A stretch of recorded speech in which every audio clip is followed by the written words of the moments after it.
नमस्कार विद्यार्थियों, मैं doctor Meenakshi Verma government senior secondary smart school Feelkhana Patiala में कार्यरत हूँ।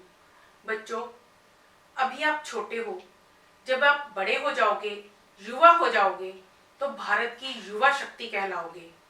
बच्चों, युवा शक्ति, युवा वर्ग, युवा पीढ़ी किसी भी देश और किसी भी समाज की रीढ़ होती है, नींव होती है, भविष्य होती है।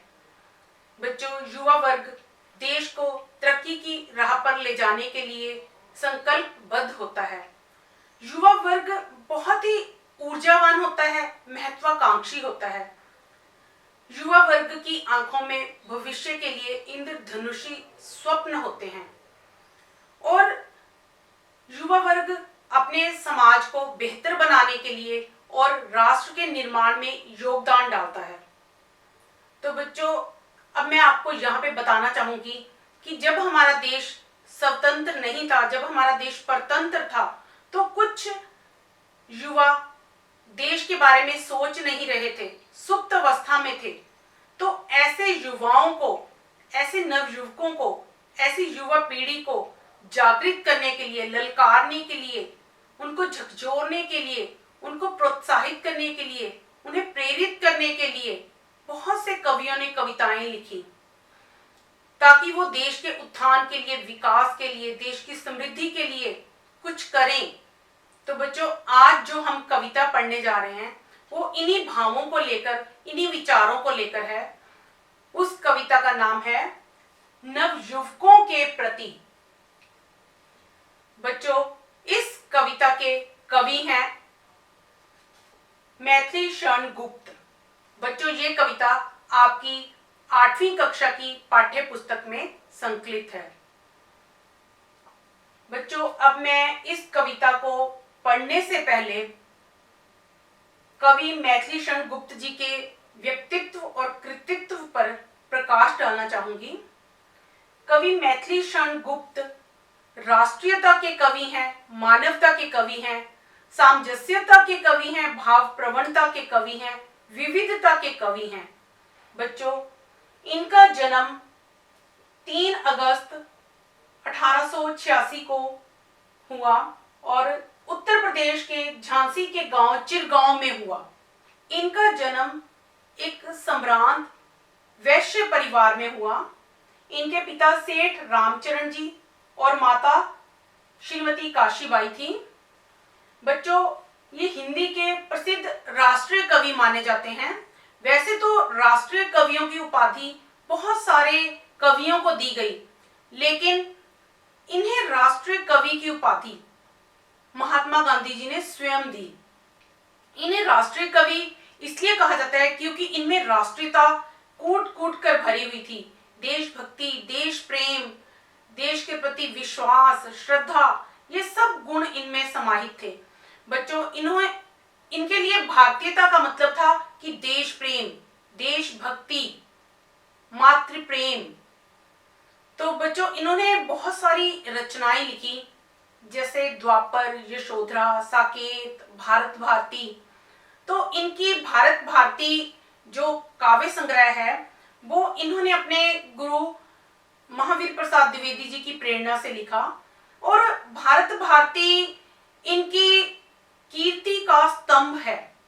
इनको ख्याति दिलाने वाला एक काव्य संग्रह है। भारत भारती में इन्होंने भारत के स्वर्णिम अतीत, वर्तमान और भविष्य के बारे में लिखा है। इन सबको दृष्टि में रखकर लिखा है।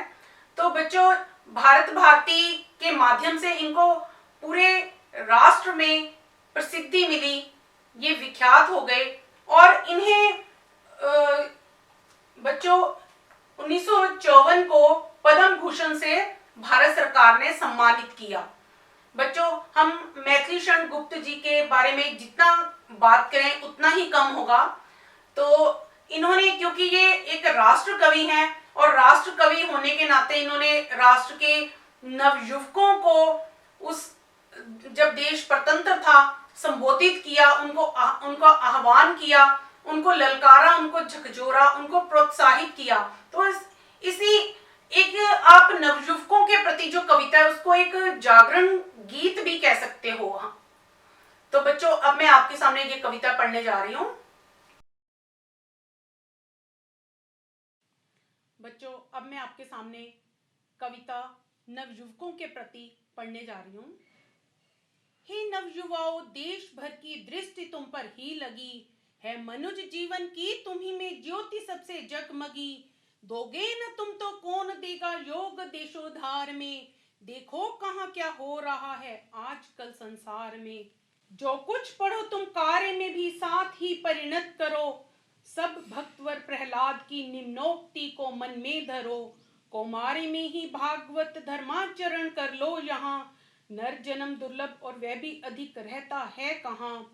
दो पथ असंयम और संयम है तुम्हें अब सब कहीं, पहला अशुभ है दूसरा शुभ है इसे भूलो नहीं, पर मन प्रथम की ओर ही तुमको झुकावेगा अभी। यदि तुम न संभलोगे अभी तो फिर न संभलोगे कभी, तो फिर न संभलोगे कभी।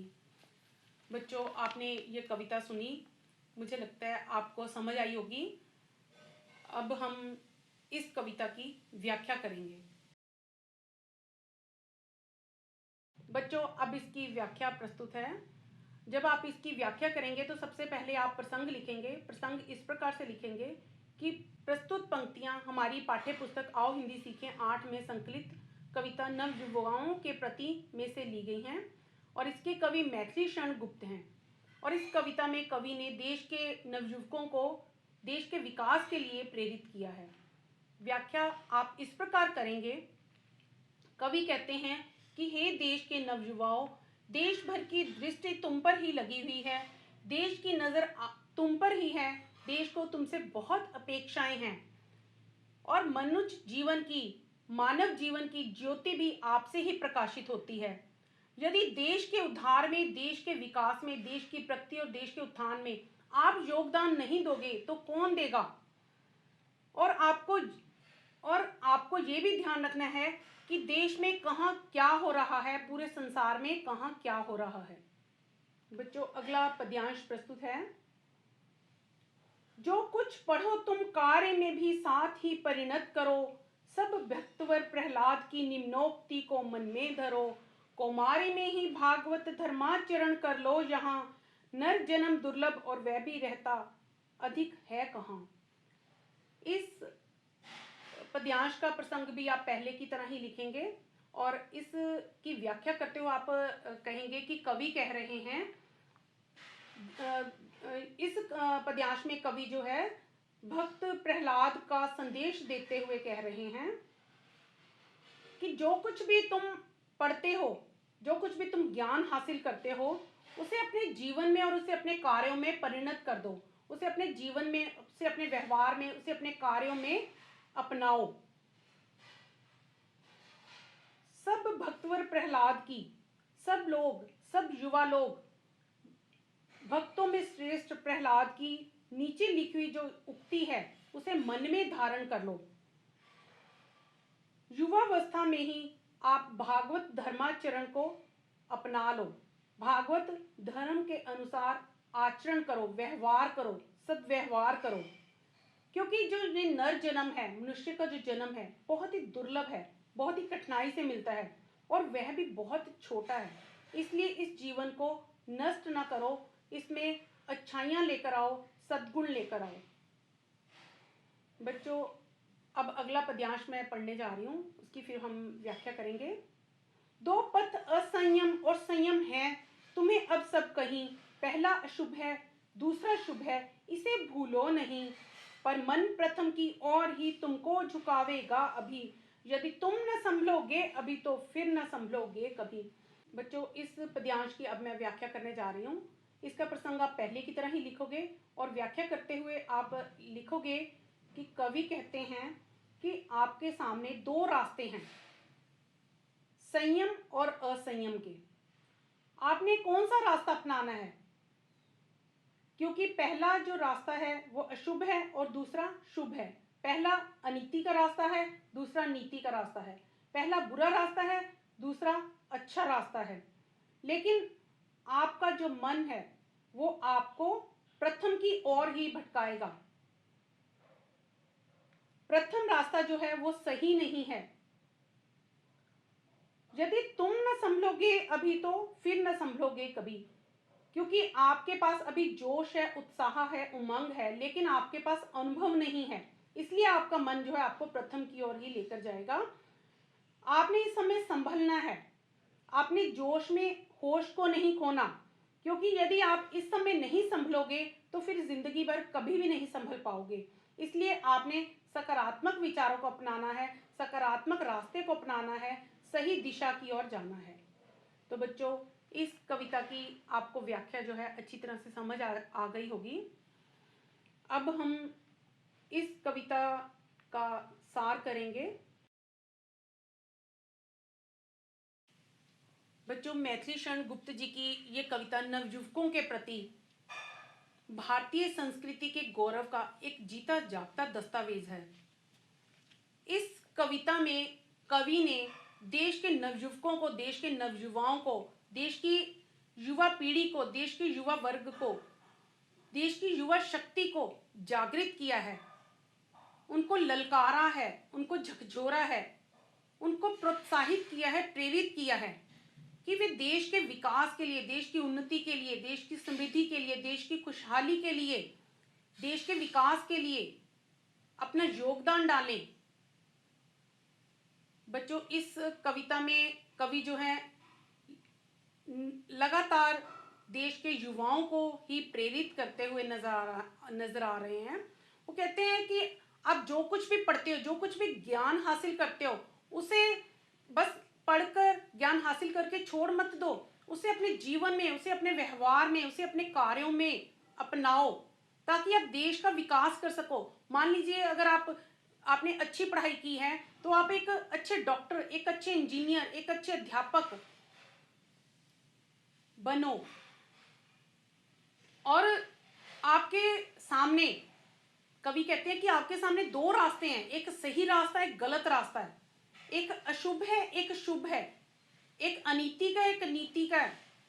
और ये आपने अपने विवेक का प्रयोग करके सही और गलत का यहाँ पे देखना है कि सही रास्ता कौन सा है, गलत कौन सा है, और आपने शुभ रास्ते पर ही चलना है।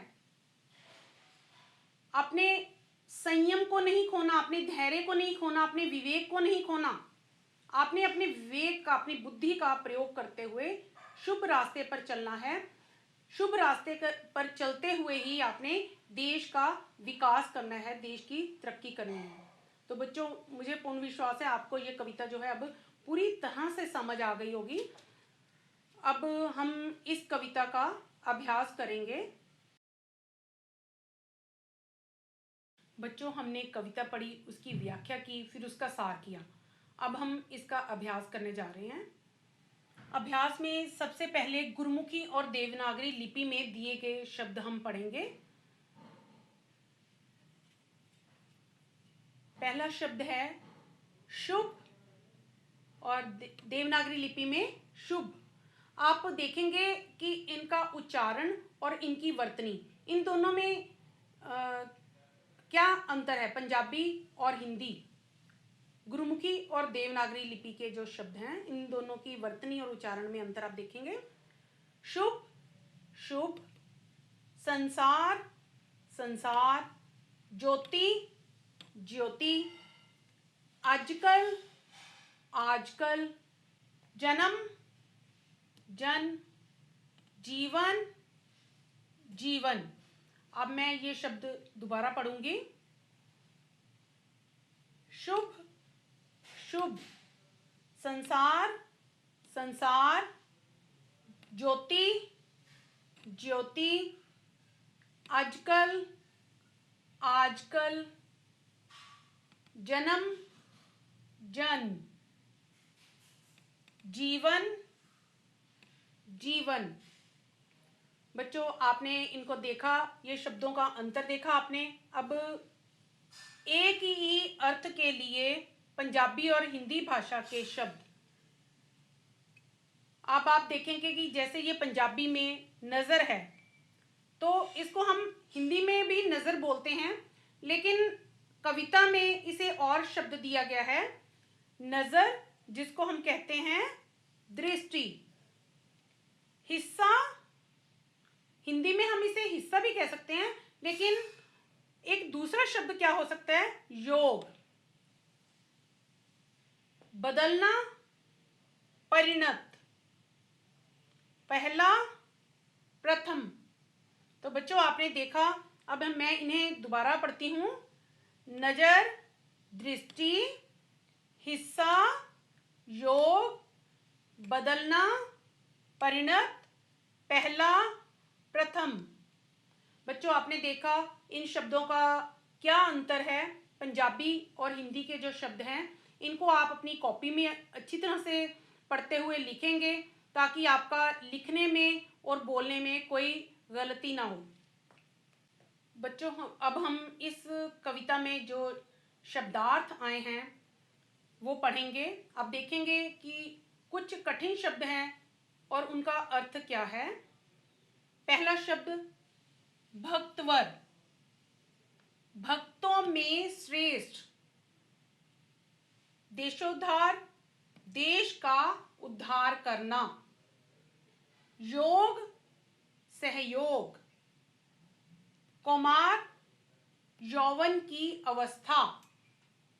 निम्नोक्ति, नीचे लिखी हुई उक्ति। धर्माचरण, धर्म के अनुसार आचरण। धरो, धारण करना। बच्चों मैं ये शब्द दोबारा पढ़ती हूं। भक्तवर, भक्तों में श्रेष्ठ। देशोद्धार, देश का उद्धार करना। योग, सहयोग। कौमार, यौवन की अवस्था। निम्नोक्ति, नीचे लिखी उक्ति या कथन। धर्माचरण, धर्म के अनुसार आचरण। धरो, धारण करना। बच्चों आपने इन शब्दार्थ को सुना। मुझे पूर्ण आशा है कि आप इन शब्दों को अपनी कॉपी में लिखेंगे, पढ़ते हुए लिखेंगे। बच्चों अगला प्रश्न है, इन प्रश्नों के उत्तर एक या दो वाक्यों में लिखें। पहला प्रश्न है, इस कविता के कवि का नाम लिखें। इस कविता के कवि मैथिली शरण गुप्त हैं। यह कविता किन्हें संबोधित की गई है। यह कविता देश के नवयुवकों को, देश के नवयुवाओं को संबोधित की गई है। जो कुछ पढ़ो तुम कार्य में भी साथ ही परिणत करो। इस काव्य पंक्ति का अर्थ लिखें। इस काव्य पंक्ति का अर्थ है कि जो कुछ भी तुम पढ़ते हो, जो कुछ भी ज्ञान हासिल करते हो, उसे अपने जीवन में, उसे अपने कार्यों में, उसे अपने व्यवहार में अपनाओ। नवयुवाओं के सम्मुख दो कौन से पथ हैं, उन्हें किस पथ का चुनाव करना चाहिए। बच्चों आपने इस कविता को पढ़ते हुए, इसकी व्याख्या करते हुए आपने सुना कि इस कविता में बताया गया है कि नवयुवकों के सामने दो रास्ते हैं, एक असंयम का, दूसरा संयम का, और उन्हें किस पथ का चुनाव करना चाहिए, उन्हें संयम के पथ का चुनाव करना चाहिए। तो बच्चों अब हम आगे जो प्रश्न करने जा रहे हैं उसमें इन शब्दों के दो दो पर्यायवाची शब्द लिखें। वो शब्द बच्चों मैंने पहले ही यहां पर लिखे हुए हैं।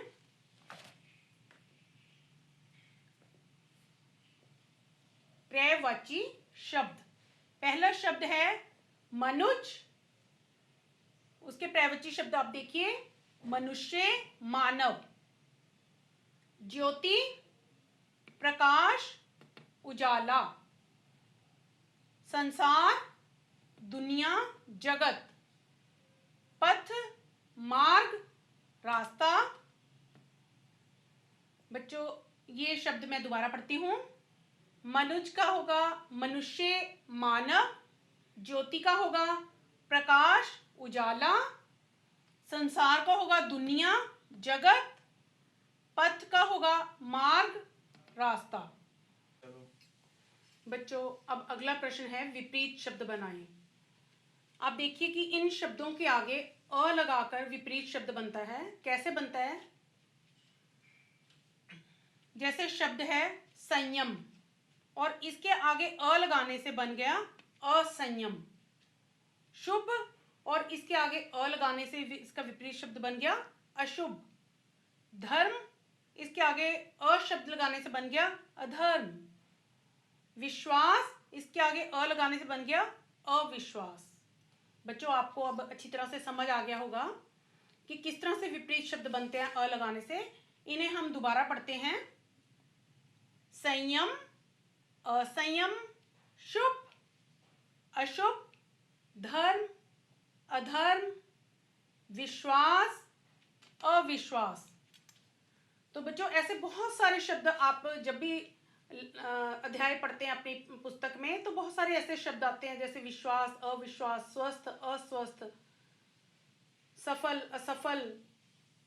ऐसे आप और भी शब्दों को जो है पढ़ेंगे और लिखेंगे।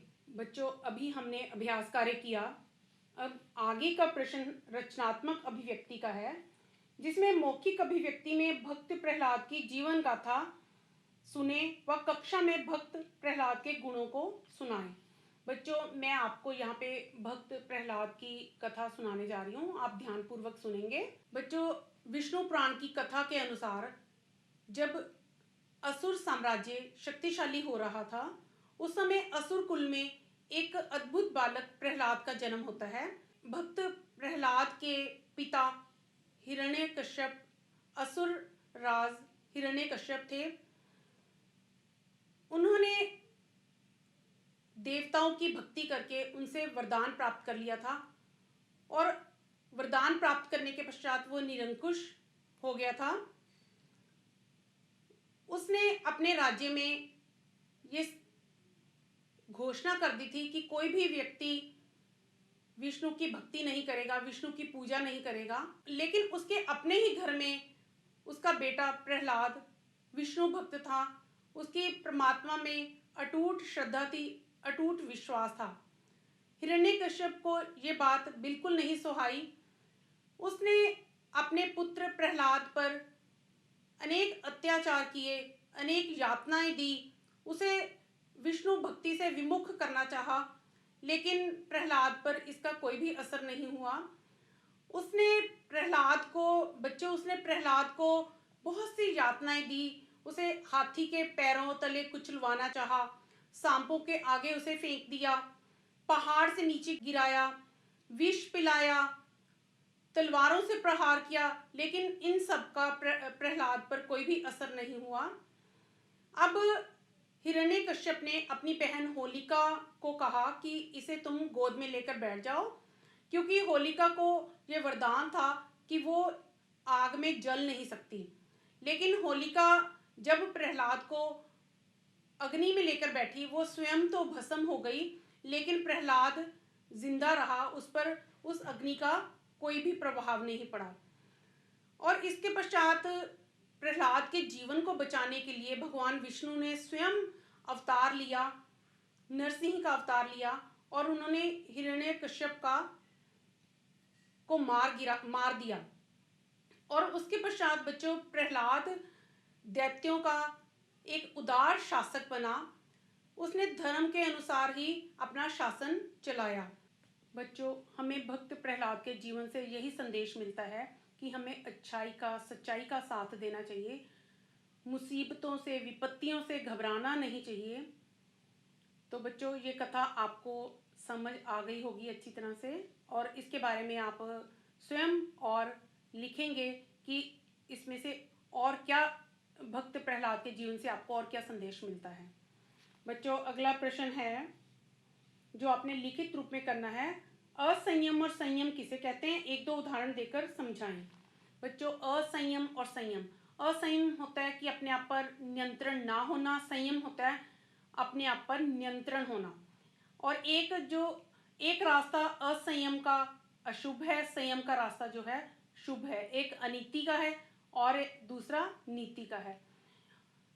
जैसे बच्चों आप अपने आप पर नियंत्रण ही नहीं रख पाते, जैसे आपके माता जी आपको कहते हैं कि टीवी मत देखो, आप गलत रास्ते पर मत जाओ, तो अगर आप उनकी बात सुनते हो तो आप अपने आप पर नियंत्रण रखते हो, और आप उनकी बात नहीं सुनते और अपने आप पर नियंत्रण नहीं रखते तो वो रास्ता असंयम का हो जाता है। सही और गलत की पहचान करना बच्चों, युवाओं में, आप लोगों में अपार शक्तियों का भंडार है आपके भीतर, और आप उन शक्तियों का उपयोग करते हो, दुरुपयोग करते हो या सदुपयोग करते हो, किस तरह से करते हो, अपने आप पर नियंत्रण रख के करते हो या अनियंत्रित होकर करते हो, ये आप पर ही निर्भर करता है बच्चों। बच्चों अगला प्रश्न है, देश के विकास में आप क्या क्या योगदान दे सकते हो। बच्चों इस प्रश्न का उत्तर देने से पहले मैं आपको यहाँ पे कुछ चित्र दिखाना चाहूँगी। बच्चों जिन्होंने हमारे देश को स्वतंत्र करवाने में महत्वपूर्ण भूमिका निभाई, महात्मा गांधी जी।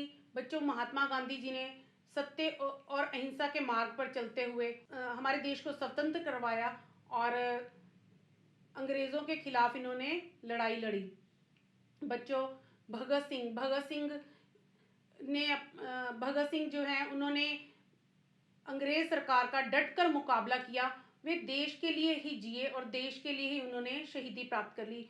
बच्चों वो आज के युवा पीढ़ी के लिए एक प्रेरणा स्रोत हैं। बच्चों उसके पश्चात सुभाष चंद्र बोस जी हैं, इन्होंने आज़ाद हिंद फौज का गठन किया, देश की युवा पीढ़ी को अपनी फौज में भर्ती किया। इन्होंने कहा तुम मुझे खून दो मैं तुम्हें आज़ादी दूंगा, और इनके तेवर से अंग्रेजी सरकार कांपती थी।